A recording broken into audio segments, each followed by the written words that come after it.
Oh,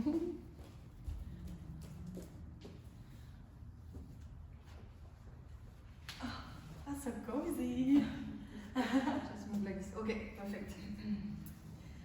Okay. Hello everyone. Today I'm talking with Adèle. Adèle is what is called a sound healer. I actually came in touch with sound healing during like YouTube videos and everything. I really love to listen to it when I go to sleep. And when I met Adèle via Instagram, I was like, whoa, I really need to interview Adèle or do something with her because it really feels so natural and so nice. And now she's here in this interview. So Adèle, tell me a little bit more about yourself. Who are you? Oh my god, who I am. So I'm Adèle, I'm 36 years old. I was born in France, so I'm French, but I've been living abroad for the past 12 to 13 years. And I'm now based in Portugal since end of April for I don't know how long, until we like it. And I'm here in Portugal with Chris, my fiance, and Bonzo, our little, not so little, 6.5 months puppy. Nice, nice. You also have been traveling around in your van. Yes. When did this idea come to travel around? Actually, the idea came, I was living in Asia and I moved back to Europe in 2019, about 2 years ago, November 2019. And I was not really happy with being back in Europe and not happy anymore in my corporate job. And my fiance now was living in Austria and in Vienna mostly his entire life. And we just started to brainstorm, okay, what could we do to change our life? I was more like, okay, let's go back to Asia because I miss Asia, and Chris was more looking for an adventure. So after we discussed about many things, we started to think, okay, the van must be a good idea because we will have our little home with us and we can go anywhere. So that's how we decided. And we bought the van in September 2020, and we started traveling in April 2021. Just to, if I get this clear, so first you were living separately, yes. Like he was living in Vienna, you're in Asia, yes. And then you moved together in the van. There was time in between where I moved back to Europe, so we did Hong Kong, Vienna, then it was Amsterdam, Vienna, and then Vienna, same apartment during the lockdown. Yeah, so it was a bit of a step. A super big difference. How did that go? I would say it was, given the circumstances, it was okay. I mean, there was a lot of challenges, like I was working from home. It was hard to meet people in Vienna during the lockdown, like for everybody else. So it was not easy, but I guess we made it. Yeah, nice, yes. Because now you are a fiancé. Exactly. So that's a good thing. So it was not that bad. No. Did you build the van yourself into a home? Or? Actually, he did. He always says we did it together, but he did it with his dad because I don't know. I don't like to build stuff so much, and he loves it. And for him, it was good to do something with his dad. So yeah. I barely contributed to the van, to be honest. And but so sweet that he always. Yeah, he always said, "Oh, we did it together." And I said, "No." I did one thing in the van was to put the insulation at first, and then he did it all with his dad. Yeah. Yes. All right. What do you bring with you in the van? What are like the most important stuff in your life right now? So I've been on a journey to really become less and less materialistic, and this started, I don't know, I think 5 or 6 years ago when I started to be more aware and trying to like self-improve myself and all of that. So already when I moved back from Hong Kong to Amsterdam, I don't know, I came super light, not with a lot of things. I did not have any furniture anymore, so I really don't have a lot of things. I have one box of really important things at home, back at my parents'. And besides that, in the van, I would say the most important are all those beautiful instruments that Chris created a specific space in the van for that. And the second most important thing for me are our surfboards, or my surfboards, because one of the ideas with the van was also to be more connected to the ocean and have chances to surf more. Yeah. and my crystals. I guess this is really important. The rest I'm really bare minimum. Okay. Yeah. So nice, so nice. You are talking about that you had this fashion job. Yes. As a fashion manager. Is that the right? Brand merchandising manager. Merchandising manager. Yes. You traveled a lot already. You were living in a lot of different countries. Yes. How did you grow up? Is it something that you was brought to you as a child, like the sense of freedom? And I would say yes and no, because when I was younger, my parents did not necessarily have the money for us to travel, so I have an older brother as well. But then I think when I was 14, we started to travel. Somehow there was a bit more money, and we started to travel. And I think they gave me this drive and this wanting to try to travel a lot. And then I remember when I was about maybe 17, and my brother is 5 years older. He did his Erasmus in Spain, in Sevilla, and I think this is where I started to feel, okay, I also want to travel, I also want to study abroad, to live abroad.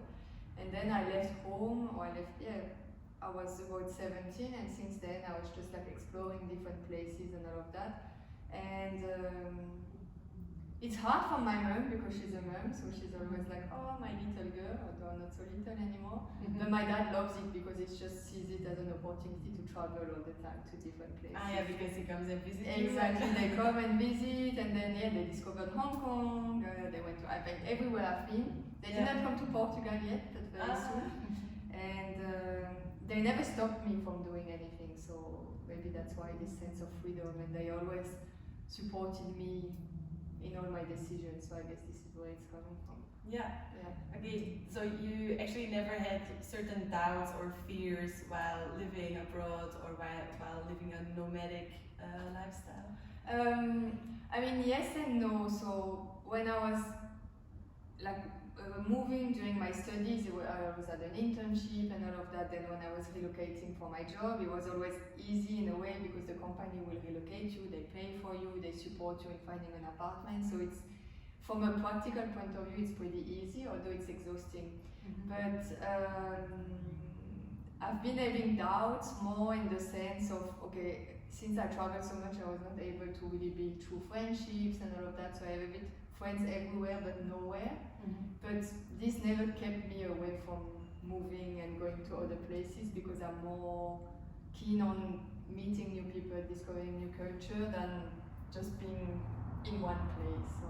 But sometimes it comes back to me and I feel, okay, why everybody has his circle of friends and I don't? But this is just a result of my life choice. Is that something that you miss? Sometimes, but I would say overall no, but sometimes yes. Sometimes I miss some specific friends of mine where I'm thinking, oh, tonight I'd love to go for a drink with this person, or I'd love to, I don't know, go on a hike with that person.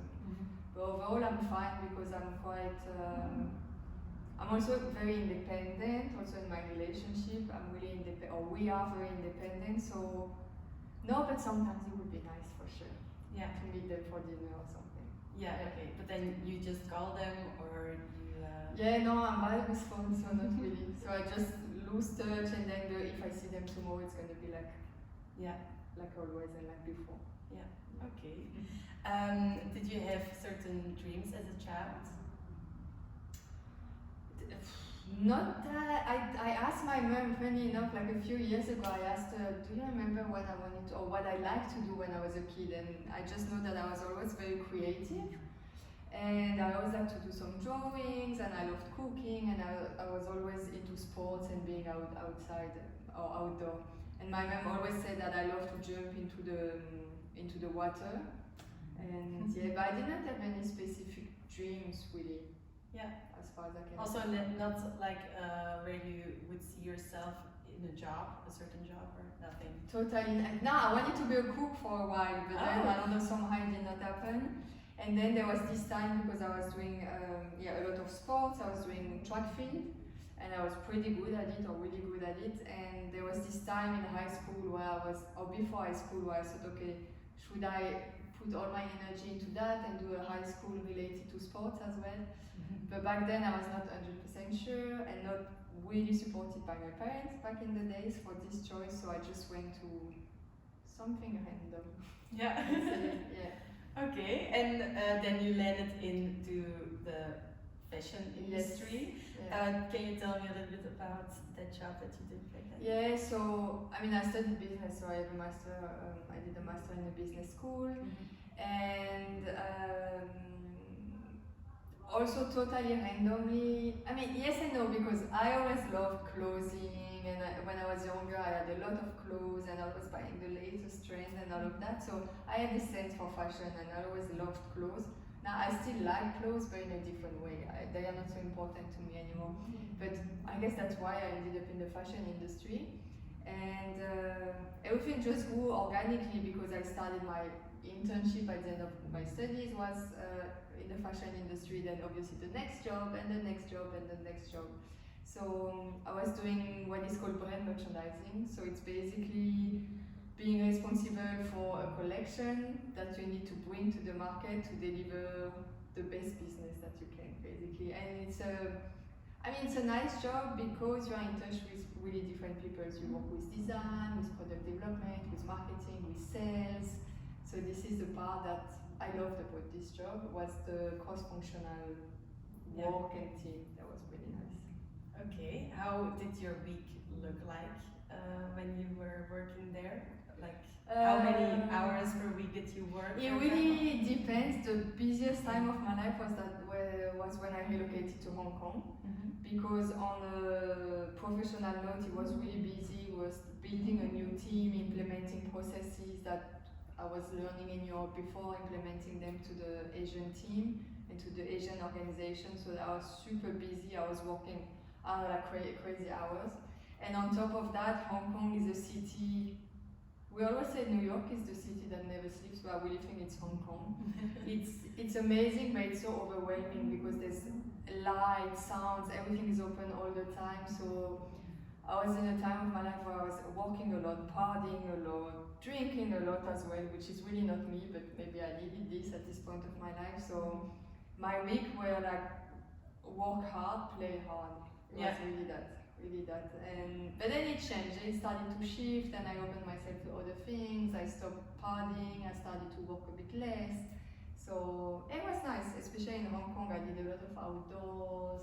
I traveled a lot in Asia. It was amazing. Okay, what did you like a lot about your life back then? I don't know. I just feel like when I was living in Asia, I felt like my life was special. Like I did not feel the routine, even I was going to the office every day, but I did not feel the routine because I felt like everything was new, everything was a discovery, the culture was so different, I was so far away from whatever is home for me. And I just like the diversity because there were so many people from everywhere in Hong Kong. And this is something, for instance, I miss in Europe even now, because I feel there are big people from everywhere, but it's different. Then it's really like a melting pot, and it's just like it's also a city of opportunities, so I felt like there are so many things to do, and I felt like my life was special, as I said. It was like holidays every day. I felt, even when I was working hard, I still felt okay. I stepped out of the office, I could go, I don't know, maybe for a swim, or I could go at the weekend, I would go hiking or trail running with a friend of mine, so it was like super cool. Yeah, cool. Always busy. Always busy. Too busy, but yes. Yeah. And then, before you came in touch with the sound healing, what we are talking about later, were you already looking for relaxation techniques or meditation, or when did that started, that you were starting to look for those? So I used to be very down to earth person, like super, not believing in all those things, like at all, crystals and like, I don't know, homeopathy, essential oils, not to mention sound healing. Because if I was sick, I was taking antibiotics or going to the doctor, and if I was not feeling good about myself or something, I was just like, yeah, what to do, that's the way it is. And when I moved to Hong Kong, there was a lot of things happening in my personal life, and I had a lot of anxieties that came up, And I realized that I've been anxious my entire life, but I did not know about it. I just realized at this point of my life. Yeah. And how did that express itself before then? Or you just... before, it started when I was young with like food disorder, mostly food disorder. Yeah. But never really realized that it was like due to anxieties and all of that, or was putting a lot of pressure on myself and all of that. But I was just, because I also come from a family where we don't talk about problems anymore, or we don't share so much our emotions, so I was always keeping everything for myself. Yeah. And also when I had this food disorder, my parents, they knew about it and I was going to a psychologist, but it's like, it did not exist in a way, so it was also difficult for me because I was very young. It was between, I was 12 and 15 years old. So I was not expressing anything. And then I realized, okay, wow, I was anxious my entire life. And a few months after I relocated to Hong Kong, so I don't have a sense of dates because I'm a bit lost with all the places I've been, but let's say, I think 5 years ago, I traveled to Bali, super randomly. I just wanted to go to a place for Christmas where I can surf because I did not surf before. And in Bali, I started to meet like very different people that were more connected to something bigger, they were connected to themselves. And I met this one person, she's called Marcia. She's from Brazil, but she's been living 20 years in Bali. And meeting her totally changed my life. So she's a channeler, a healer. Yeah. And she's How does she heal exactly? She does so many things. She's more like channeling energies and getting messages from the universe and from your guardian angel and so on. So she's more like guiding you in your self-development and give you all the tools to improve yourself and to trust the process and all of that. She's also doing tarot card readings and all of that. But she's just like the most amazing person in the world. And I met her, and the first time I met her, I was like, what is she talking about? Like, this makes no sense. It's not rational. It's not down to earth. Did you meet her like randomly in a bar? Because you said you were not really. No, actually, someone told me about this woman, like a girl that I met in Bali, a French girl that's been living in Bali for many years. And I don't know how. I think maybe I talked about my anxieties, and then she said you should meet Marcia. And then I met her. And she's still in my life, so she's still like coaching me, or she's really like a guide for me. Yeah. And this all started from there. Then I started to get into crystals. Then I started to get into Pilates, and before I was only doing like more extreme stuff. I started to get into essential oils, meditation, relaxation, and all of that. But with meditation, I was never really strong on meditation because I did not find a way that was working for me until I discovered sound healing. And then everything changes. Yeah, but this was recently because that was just beginning of this year. But everything changed because I connected with this practice instantly. Yeah, as if it was this thing I was always looking for. Where I was a bit lost in my life, just like doing a job I did not like anymore, earning a lot of money but not being happy anymore. Why weren't you happy anymore? Because I just did not relate to the job I was doing and the industry I was working for. I was not aligned anymore with all of that. It made me a bit sick. And before, like the healing ways that you used before, like the psychologist or stuff like that, you didn't want to go there anymore because you didn't relate to anymore? I did not relate to that. And I mean, I did a lot of self-work, but more things like journaling, motivation quotes. Like in Hong Kong, I had posted everywhere on my wall with like, I don't know, I am whatever it is, and this was helping me a lot. And I had a good friend in Hong Kong that she was also in the same journey, so we could share a lot. But I was more doing things with the support of Marcia, but she was giving me direction how I could do it, but not like, I did not do things like Reiki or those energy healing really, because I did not relate to those things until sound healing came again. They say that once you have an eating disorder, that it lasts forever, that it's something you have to deal with forever. Is it still true to you? I mean, yes and no. I think I still have a really low body image, whatever I do. Like for instance, if I don't do sports, I feel bad about my body. If I do too much sport, I also feel bad about my body because I feel, why you're doing all these sports and this is how you look. So Yeah. I think I'm much more balanced now. And but I have phases. Sometimes I feel it can come back. Yeah. But I'm much more balanced than I used to be. Yeah. Yeah. Okay. Okay, so let's talk about sound healing. Can you tell me what is it and when should you use it?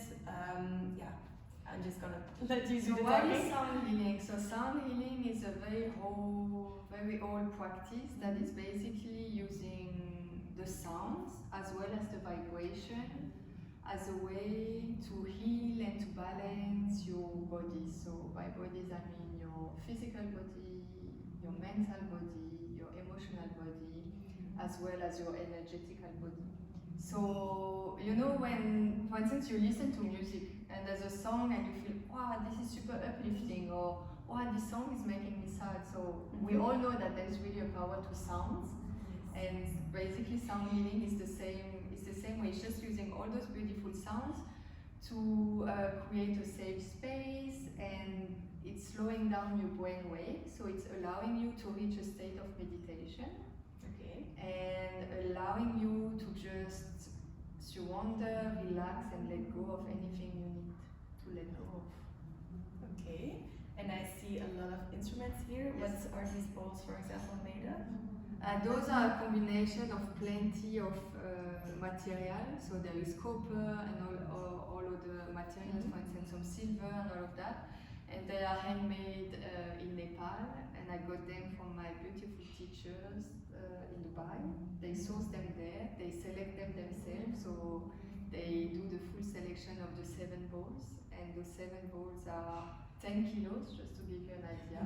So it's really like a strong material.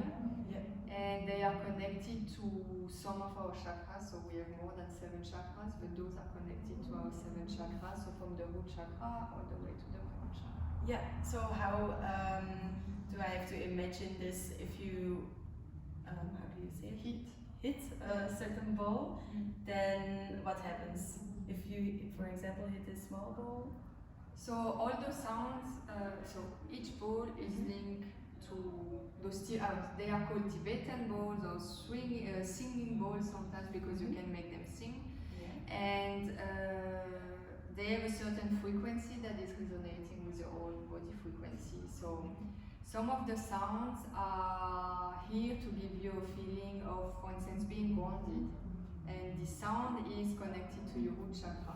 The small one here that you mentioned is connected to the crown chakra, so it's connecting you. It's a very high pitched sound that is here to connect you to something bigger than yourself, whatever it is for you. If you believe in God, the angels, the universe. So, but the most important is that the sounds are vibrating with your own energy. So, if you come to a session and you're very resistant and you're not open to receive, it's going to be really hard to let go and relax, because the sounds are also challenging you, because they are here to bring any anxieties that you have. They are here to just clear all those energetical blockage and emotional blockage. So it's really resonating with your energy. If you're open to receive the sounds, it's going to be still a challenging experience. But if you are really close and resistant, it's going to be very difficult, because your energy is not going to flow properly, because you're close to the sounds and to receive the vibrations. Okay, interesting. Yeah, I see other instruments as well. Is it like a personal selection of instruments? Are there more in the sound healing practice? So there are, I don't know, tons, millions of instruments. And the main one are, of course, those Tibetan bowls. They are like, I don't know, the masterpiece and also the most famous one, because people, they always know, oh, you do sound healing? Ah, yeah, those big bowls. So people always know. And then the other instruments are just, a personal preference and a personal selection. So I like the sounds that are a bit more lighter and really relaxing and calming you down. Some people, they prefer shamanic drums or things like this. So it's really a personal selection of sounds that I like. And they are also beautiful because all those sounds, they are bringing you on a journey. So it's a journey to yourself. So it's about connecting to yourself. And the sounds are also going to take you through this journey. So it can start very gentle, then it becomes a bit more powerful, and then it's gentle again. Yeah. Okay. And what's, for example, that one about? This one is it's called the swinging chime, because basically you just hit it and you make it swing, so the sound is just being sent from all the direction. And this one is more connected to our, let's say, upper chakra. So this one is really good to bring more clarity. So if you feel like your mind is super busy, you're not able to prioritize, or you're not able to make decisions, this is really a nice sound to bring this kind of clarity of mind, because it's such a light and delicate sound that is more something that is connecting to your, as I said, upper chakra, and really good to bring you clarity and peace of mind, especially towards the end of the session where you went through the roller coaster of sound healing. This is really perfect just to calm down and sort out your mind and your thoughts. Yeah.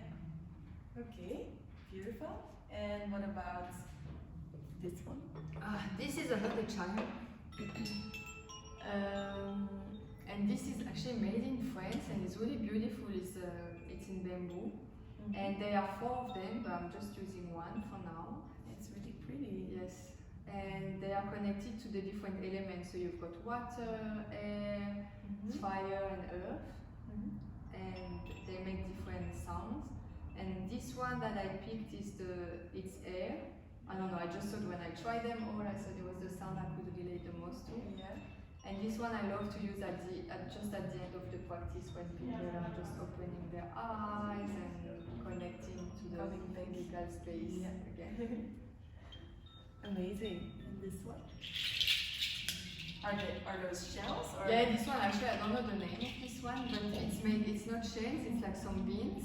Oh yeah. And this should be the sound of fresh water. So if you imagine yourself going to a mountain and there's like a fresh water source or something like this, this is the sound. And this one I also really like, because you can make it a bit shamanic and powerful, but you can also make it very gentle, and sometimes it's connecting you to your inner child, because it's very playful. The sound is very fun and playful. So it's really a nice one, and it's really versatile, because you can use with these instruments, actually with all those instruments, what is nice is that you can use them in different ways and create different sounds. You can also combine them together. Yeah. So I don't know the name of this one, but I really like it. Yeah. It's also beautiful. Amazing. And then this one, it looks a little bit science fiction, I think. Yeah, it does, right? So this one I just received a few days ago, and it's a steel drum, and it's made in Russia, so it's handmade, and I picked the color and all of that, and it's so beautiful. And it's also something that is more, I don't know, I feel if the space or the angels would have a sound, this would be the sound. It's very poetic in a way, and it's also something that is really nice. I don't know, if you want to relax before going to bed, or again, if you just want something lighter to feel at peace and relax, it's really a beautiful sound as well. Yeah. I really love this one. You say it like a beautiful sound, which is also your business name. Beautiful flow. Oh, It's my business name. But Yeah, a beautiful sound. Yes. Beautiful flow. So what are the long-term effects if you do sound healing regularly? Yeah, so well, there are plenty of benefits to sound healing. So to begin with, it's a way to relax. So it's just a way to give yourself time for yourself to relax and let go. So it's also known for reducing stress. So if you have any kind of stress, any kind of anxieties, any kind of blockage in your body, it's also a good way to release all of that. Because during the session, since you allow yourself to go into a deep state of meditation, you're creating more awareness and you're really able to just release and understand more things about yourself. So it's really a positive effect on stress reduction, improving sleep as well, because again, you're just releasing all those things that they don't serve you anymore. It's also, it can boost your creativity. It's also one of the benefits of sound healing. And it's just bringing you, in general, like more balance into your life because you're more connected to yourself, you're more aware, so it's allowing you to be more balanced in your life. But there are plenty of benefits and everybody is experiencing sound healing in such a different way. It's also really beautiful. Like some people, they tell me after a session, wow, now I feel so connected to myself, or I'm much more grounded, or now I know what's my next priority. So it really depends, because what I also always tell people is that the combination of having an intention for the practice and the sounds of the instruments and the journey you're going in during the practice, that's the way you're going to heal yourself. So if you come in with the intention of, I don't know, releasing the stress of the day, for instance, with this intention and the sounds, you're going to be able to basically heal yourself. So that's really beautiful. Plenty of benefits. Plenty of benefits. It's amazing that you can help people really individually by just doing the same thing for all those people at once. It's really nice, when you do it. I mean, when you do a group session or a private one-to-one session, it's really different, but still I always tell people, just wait and see, because some people, they come in a session and they're a bit skeptical, which I understand, but they always find a benefit to it. Even if it's just 1 hour of your time to relax, it's already a huge benefit. And for, as I said before, for some others, it's other benefits, but they all experience that differently. And I just had 2 cases so far of 2 persons that they just could not take it and they left the session, which I also totally respect. But besides that, everybody was always like super. Some people they told, I felt super stoned after the session, or so many things. So it's also giving me a lot of motivation to see people happy after the session and more relaxed. Nice. We just recorded some videos for a challenge on the platform Go See Club. Yes. Can you tell me a little bit more about the challenge? What is it about? What are the videos about? Yeah, so we created 7 videos of more or less, one is a bit longer, it's 45 minutes, and the other one are between 15 to 25 minutes. And I've created those videos really in order to bring more balance into the life of the person that's going to take this challenge. And it's really about connecting to different levels of your body, or connecting to different things. So for instance, one of the videos is to do before you go to sleep, so it's a way to allow you to relax before you go to bed.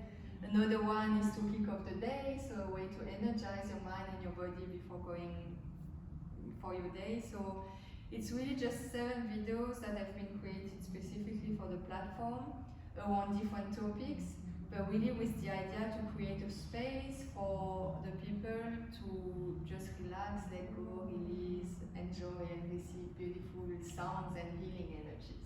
Yeah. Okay, so the perfect timings to watch those videos, for example, are in the morning or in the evening right before you go to sleep? It really depends. So there's only 2 videos that one has been created specifically for morning before starting the day, and the other one before going to bed. But it's 5 left, so the 5 other videos, people can just take them whenever they want. I personally love to do it in the morning or in the evening. But if you feel you need a break, especially for the people working from home now, if you feel you need a break in the afternoon or between 2 meetings, I mean, it's 20 minutes, so you can do it whenever you want. So it's about, everybody should find a good timing to do it. Yeah. Okay, perfect. And can you give our listeners maybe some tips about setting up their space? Yes. Making themselves ready to...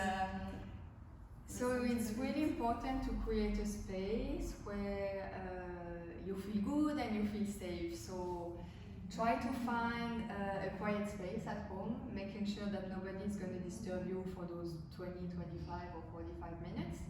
And then just create a nice atmosphere. So let's say if you like some essential oils or candles, you can have some dim lights and all of that. Just create a space that is nice, that makes you feel comfy, that makes you feel safe. That's the first thing. Then really important, take some water with you, because after the session, since it's a lot for the body to take, you're going to be very thirsty, so I recommend to take some water. And then, so the best position to do a sound healing is to lie on the yoga, on the yoga mat, directly on the floor with no pillows, nothing. You can have a blanket if you want, and it's a traditional Savasana position. Having said that, you need to feel comfy, so if you feel you need to have a pillow under your head, you need I don't know, you prefer to be on your bed or on your sofa, it's also fine, because at the end it's the moment of the person, but I recommend as much as possible to just lay flat on your yoga mat and close your eyes and try not to move during the entire session, because this is really the way you're going to allow yourself to fully relax. Yeah.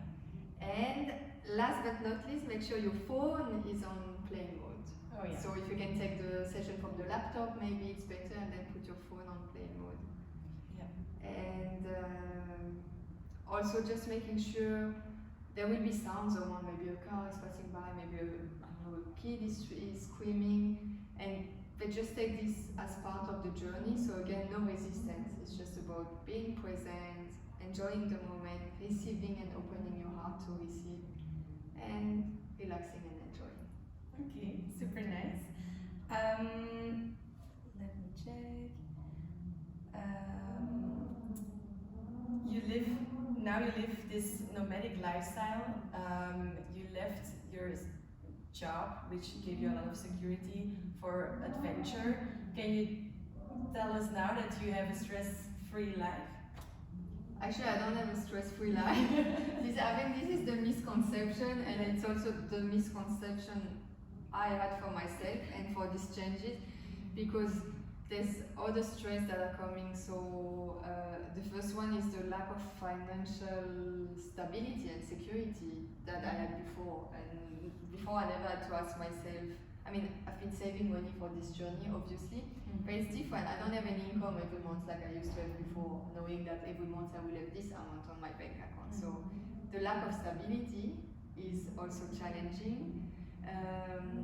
With the van, now we are lucky and grateful enough to be able to stay with some friends in a house for at least a few months, because being in the van, it's amazing, but sometimes you're also missing your private space when you are in such a small space with your fiance and your dog. And it's challenging to find sometimes a parking space and all of that. So I don't know, somehow I think, never mind the life that you're living, it's always coming with a part of challenges. Having said that, I'm super happy we made this decision, and I will not go back to my past life. Yeah. But we still also need to go into this new life. So, but what I love is that we just wanted to be at the ocean all the time, and now every day we see the ocean. So this is something beautiful, and I will not exchange that for being in front of my laptop in I think it was 60 floors in Hong Kong with the aircon 15 degrees on. So it's just being in the nature. This gives us a lot of freedom and less stress. I think it's different kind of stress. It's more a practical stress, I would say sometimes. Yeah. Yes. Okay. Do you consider sound healing your life's purpose? I think yes, because when I discovered sound healing, I just felt, oh wow, this is what I was waiting for, to also step out of my comfort zone and step out of this well-paid jobs. So it's really something that I want to scale to a proper business, to make a living out of it, and also I want to create more awareness, because I feel it's just it's a practice that is not 100% known yet, and I feel just more people need to be aware about sound healing, and more people need to discover the benefits of sound healing, and more people just should know about it. So that's why I feel like, yes, it's my purpose to spread the healing energy with sound healing. So they too are able to cope with stress in a different way than the more traditional ways. Yes, it's a way like some people are. Basically, sound healing is like a meditation. The only difference is that you're guided by the sounds. It's the difference to a silent meditation, for instance. So it's the difference to a guided meditation. Here you're guided by the sounds of the instrument. Yeah. Okay. What is life about according to you? Well, life is about feeling contact with what you have, which has always been very difficult for me, and this is something I'm learning, and I'm also learning with Chris, because it's really different for me, so it's more like enjoying the simple things, and me, I was always like rushing for the next step, moving to the next city, looking for the next job, for the next salary increase. Like I will be happy when. Exactly, thinking the grass is greener somewhere else. So I think for me it's about really enjoying the moment, being content with what you have, but also following your purpose. So whatever it is, just like follow something that also makes you happy. So it's a combination of being in the moment, but also looking forward to the future and to all the opportunities to come. Yeah. You had the courage to step away from that stability and to choose a life, an adventurous life. What is your message to people that actually dream of a similar way, a similar transition, I would say, but do not have the courage or have fear or doubts or maybe have judgments from others that stop them from choosing that path? I think first of all it's all about trusting the timing, because it's something I've been wanting to do for many years, but I never had the guts to do it, and I always thought, nah, my mom is gonna be stressed, and now I have this new job opportunity. So first of all it's just being kind and compassionate to yourself. Like, it's not because someone else is doing it now that you should do it now. So trust the timing and just do it when you feel it. And it's just about trusting your intuition. So one of the video is about intuition. Like, if you really feel this is what you want to do and you want to live a different life, you should just do it no matter what people are thinking. And it's all about your energy. So if you are sure, so with my parents, the moment they saw I was really not happy anymore, and I discovered sound healing, and I said, okay, we're gonna go traveling now, and I'm leaving my well-paid corporate job. They saw how happy I was, so they were supporting me. So I feel as long as you're aligned with your decision and you take the decision when it's the time for you to take it, then things are just falling into place, and people that love you, they will support you. And other people, it doesn't matter, because you should not care about them. Yeah. Yes. Yes, this is my view on that. How do you see your life in 10 years? Boy, I have no clue. I mean, there's things like, I know we want to build a family and we want to be more connected to the nature, so live in the nature. Definitely I want to be in a place where it's warm, because I just love being in a short and so no returning back to France? No, I don't know, I don't think so. And ultimately I would like to go back to Asia, but it's also, I don't know, it's just about trusting the flow. But I just see my life, I just see myself with my little family that we're gonna start one day with Chris, and just being happy and living a simple but fulfilled and happy life. How it's gonna look, where it's gonna be, what am I gonna do, I'm not sure 100%. I'm sure sound healing will still be part of my life, but I'm also doing other trainings at the moment to complement that. Yeah. So, like what? I'm doing a breathwork teacher training and a tantra teacher training as well. So this is all gonna complement the sound healing. So I see myself doing something that I love, surrounded by the little family we're gonna create with my fiance in a place that we feel it's home. And maybe home is being everywhere, and maybe it's going to be in one place. Wonderful. So no answer really. Yeah. You can ask me in 10 years where I am. Do you at least have like your next stop planned, or for the next 3 months? Even this we don't know. Most probably staying in Portugal for now, because we really like it. But no. I would lie if I say we have a plan, because we don't have a plan. We're just trusting the flow, and so far the flow of events and people we met was really easy and nice, so we're just gonna trust that Yeah. and see where this leads us and takes us. Okay. So if certain listeners want to join you on your sound healing class, then they just have to watch your They have Instagram. to follow my Instagram, A Beautiful Flow, Yes. and see where we will be in Portugal. But Yes. for sure it's gonna be in Portugal, but where, for now we're in Ericeira, but they just follow my Instagram and see where I am. Okay. Anything else you'd like to share? No, I'm just really excited about this challenge, and I hope people will really love it and benefit from it. And it was super fun to do, and I think for the two of us was like Yes. learning by doing, right? For sure. So we're excited to see the results, and just hope everybody's gonna like it, right? Yes, Yes. true. Especially that.